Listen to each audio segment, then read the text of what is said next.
For more than 20 years, CTV has captured the moments that matter in our community. From our studios in St. Clair, you're watching Focus with Paul Dingeman.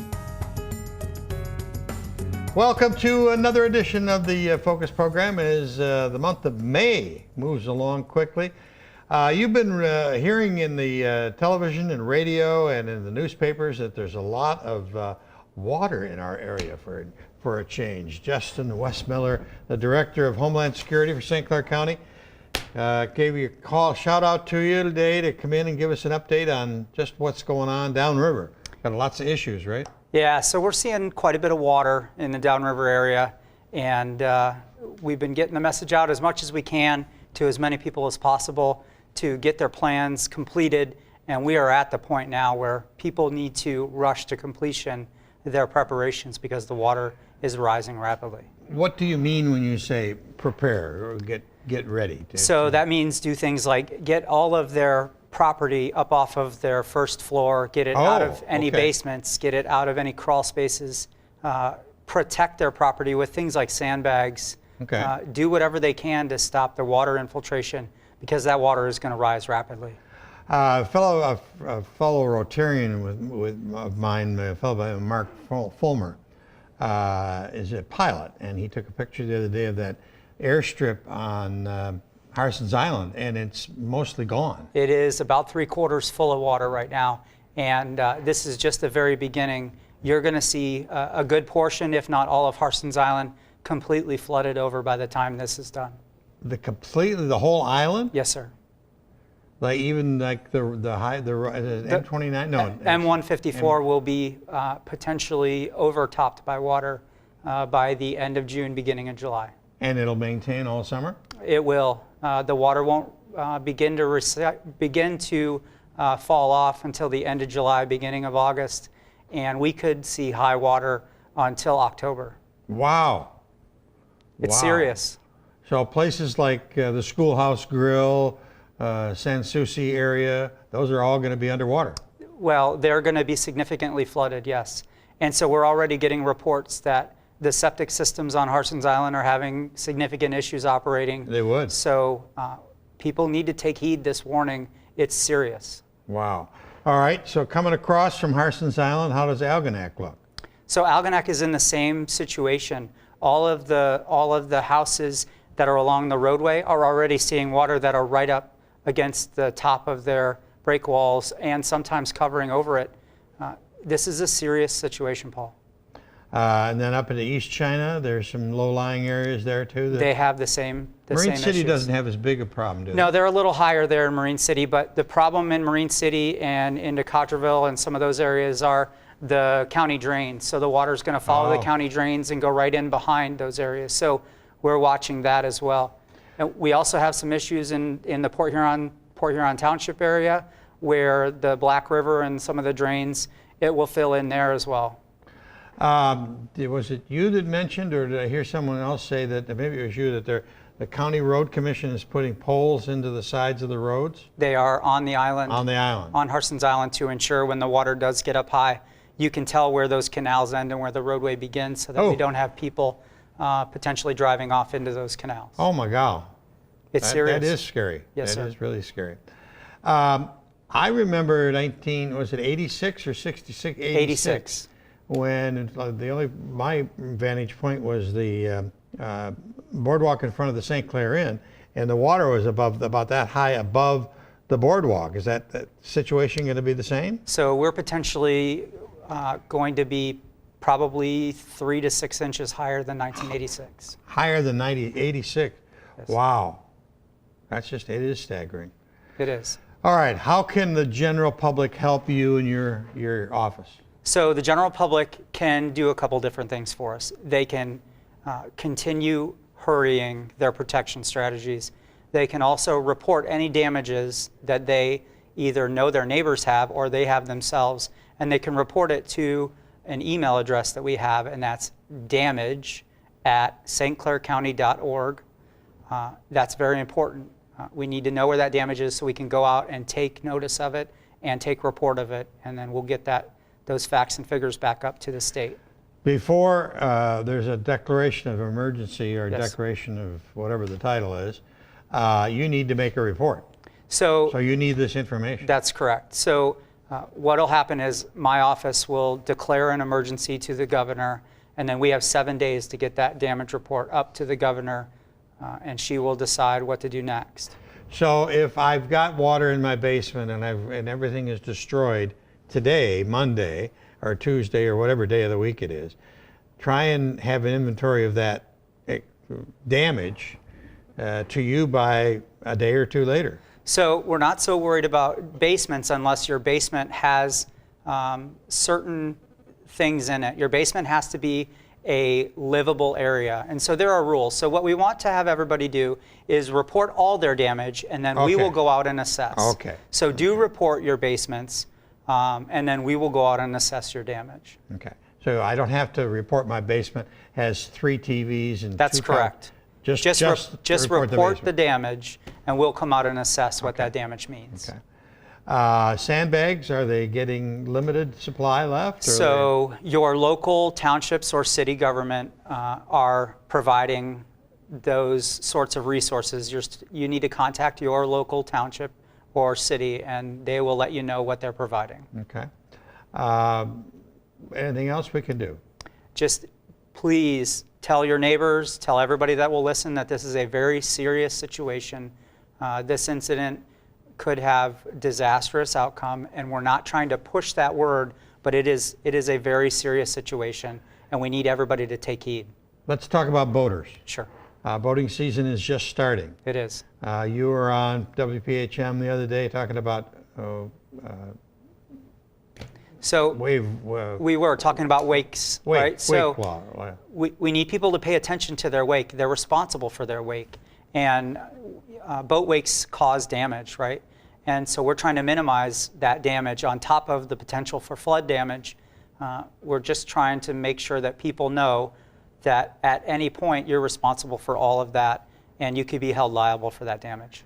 The freighters, they have to slow down. So the freighters, basically they're required to travel at 12 knots through the St. Clair River system, and they've been requested to slow down to 9 knots, and most of them are doing so out of the goodness of their heart, and we really appreciate that.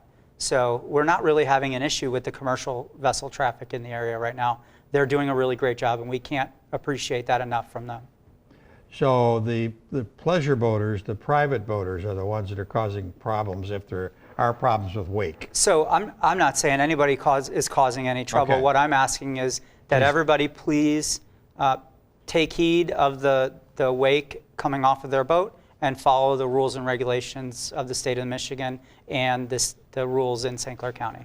Okay, let's give that email address again for damage. Sure, it's damage@stclaircounty.org. Okay, and if they need additional help, can they call your office? It's Yep, listed. Go to the certainly. webpage. Yep, it's listed on our webpage, on the county website, and we're listed under emergency management in the departments section. Okay. Can be a heck of a summer for you, sir. Well, I guess that's why we're here. Justin Paul. Westmiller is his name. He's the director of the Homeland Security office here in St. Clair County, and we're very lucky to have Justin watching over this whole situation. We'll be back with our next guest in just a second.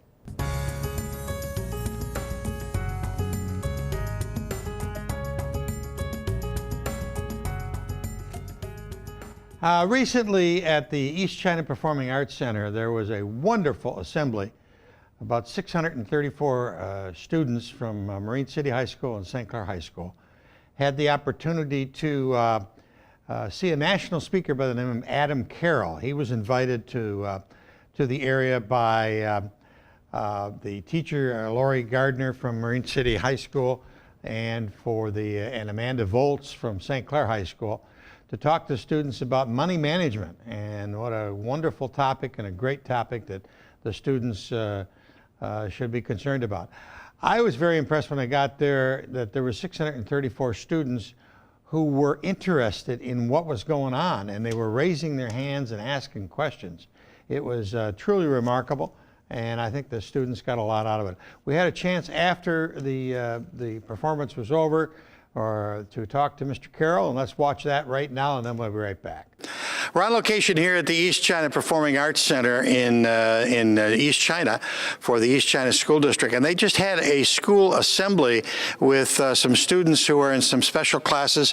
One of their teachers is Amanda Volz. Tell me what was going on here today. So today we had about 500 students in attendance. We had some students from St. Clair High School, students from Marine City High School, and Riverview East. We also had some community members and school board members and parents, and we were very lucky to have Adam Carroll come and speak to our students today about financial literacy and being a money-savvy student. Okay, and what is your role?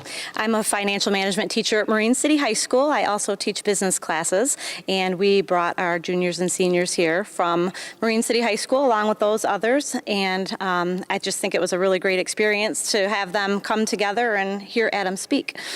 Well, Adam, you're the guy they're talking about. Apparently. And you've got a book out which is called Broke, Busted, and Disgusted. I love the title. Yes, that's actually the title of a documentary that I did on student loan debt.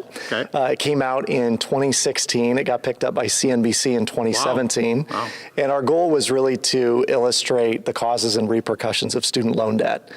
So the more that students understand about just the ramifications of that and what it means to their lifestyle after graduation, our goal is to minimize the amount of loans that they're taking out in college. Every day in the Washington Post, the New York Times, in Congress, you're hearing about this subject. Yep, it's everywhere. And it continues to be a hot button issue. Right now in the United States, there's about $1.6 trillion of Hold it, say that again. $1.6 trillion, expected to double to over $3 trillion in the next 5 years or so. So it's staggering. Just a minute. You've done TED Talks on this. You've been on multiple television shows. You've done other speaking kind of thing. The questions that were asked today were pretty interesting from these students here. Oh my God, I was blown away at just the presence of mind of these kids, what they're inquiring about. They're asking detailed questions about stock investments and bonds and trading versus investing. So clearly a testament to these two and what they're doing in the school district around financial literacy. Well, they've had a good program. Amanda started it how many years ago, Amanda? I've been teaching now about 17 years. And have you taught this kind of a class for the 17 years? It's progressed. It was consumer education for like a semester, and then it kind of developed, and now I'm lucky to teach a year-long financial literacy course for seniors. So that's my full day. I have 5 sections of that class. And you've had some success with the H&R Block over the years. Yeah. Let's review that for a second. Yes, I've had about 10 students total win scholarships from H&R Block. So total scholarship money is about $300,000 that they've won in scholarship money. That's a lot of money. She's the real deal. Yeah. You're right there. And you have success with the students too, don't you? Yes, we also participate, and when we have a winner and a second place winner, our local banks and the H&R Block branches, they donate a scholarship and a Chromebook to the winners, so it's been really a good thing. Okay. Talk to me about you and talk to me about where people can get information about you. Yeah, well, I make my living going out and speaking in public, doing a lot of high schools, a lot of college events.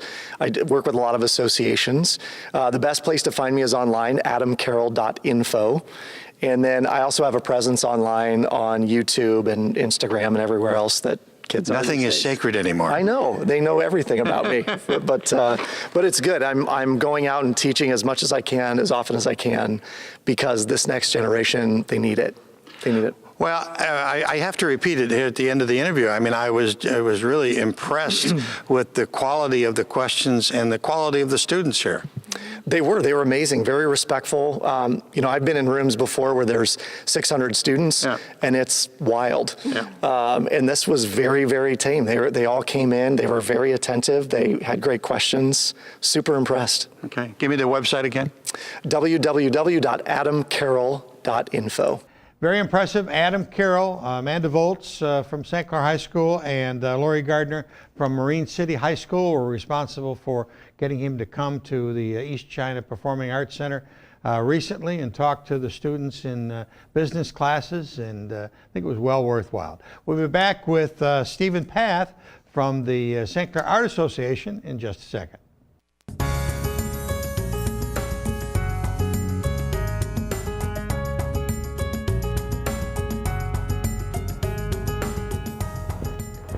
new project that's only been around for 48 years, brand new project, 48 years in St. Clair. I think you know the name of it, the St. Clair Art Association Art Fair. Stephen Path, one of the co-chairs. Welcome back to the Focus Set. Thank you very much, You're about a Paul. month away.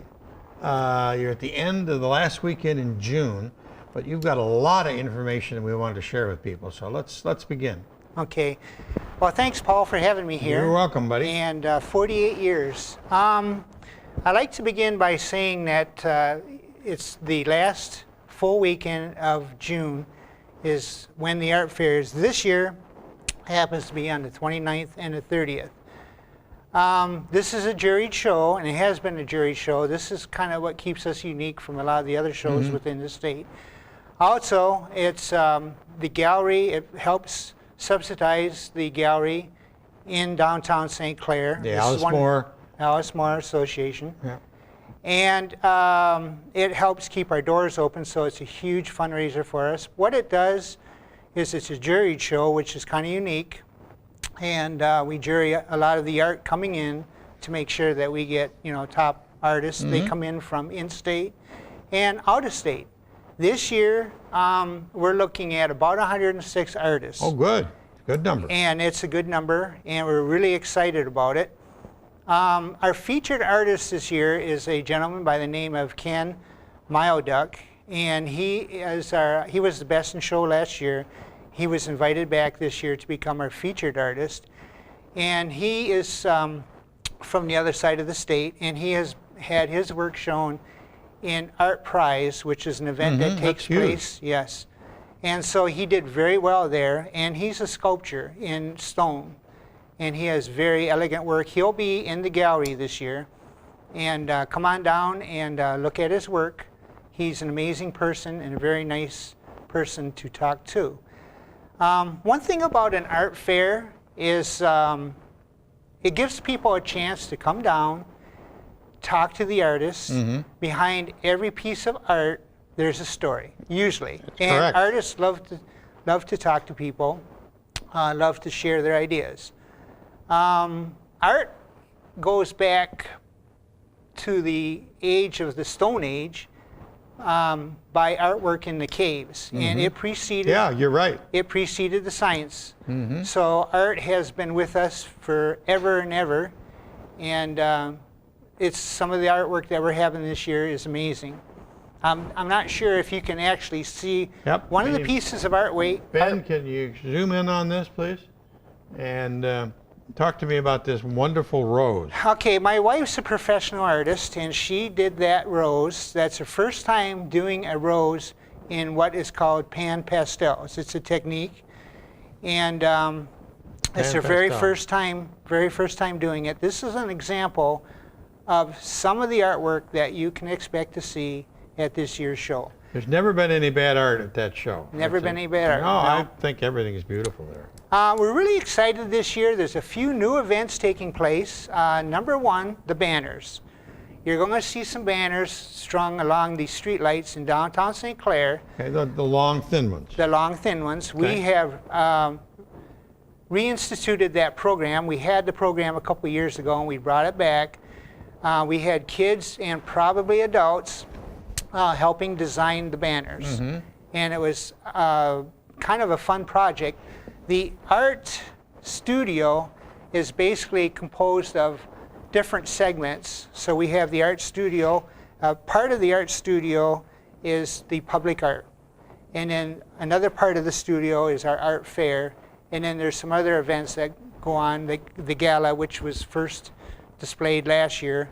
So there's different segments of the people from the art community that work together to make events that benefit the city of St. Clair as well. So we brought back the banners. It was, I think, a fun project for them. Another event that we have is called Artful Dodger. And this is our third year of doing that. A few changes this year. The event's going to take place on 3rd Street. We moved it back to 3rd Street. Now, unfortunately, one of the gals that co-chairs that couldn't make it. Her babysitter couldn't come, so she's a little bit more in tune as to what's going on than I am. But new this year, the Artful Dodger's been always a 5K run. And the proceeds from this is, helps, again, keep our doors open because we are a nonprofit. And again, these are all volunteers. And a couple of them are runners, so they just enjoy running, and they'll probably be participating as well. Mr. Michael Grover. Michael Grover and Brandy. She is also a co-chair, and she's also an avid runner. What's new this year is a 10K. It's never been run in St. Clair as far as I know. Correct. So it is a new event. Couple real cool little things.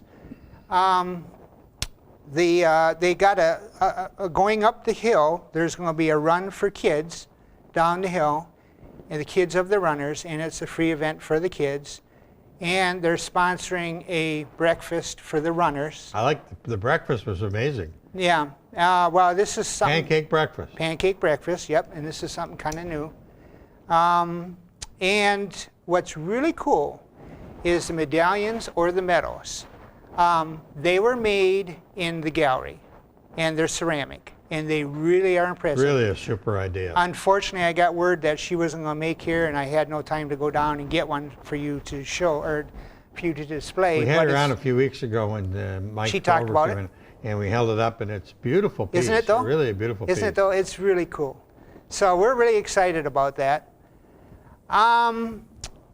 Also, another segment of the art fair is our raffle. And this year we really... Yeah, but I just bought the winning ticket. Well, you did, but So- there's 8 prizes though. So you bought one of 8. Okay.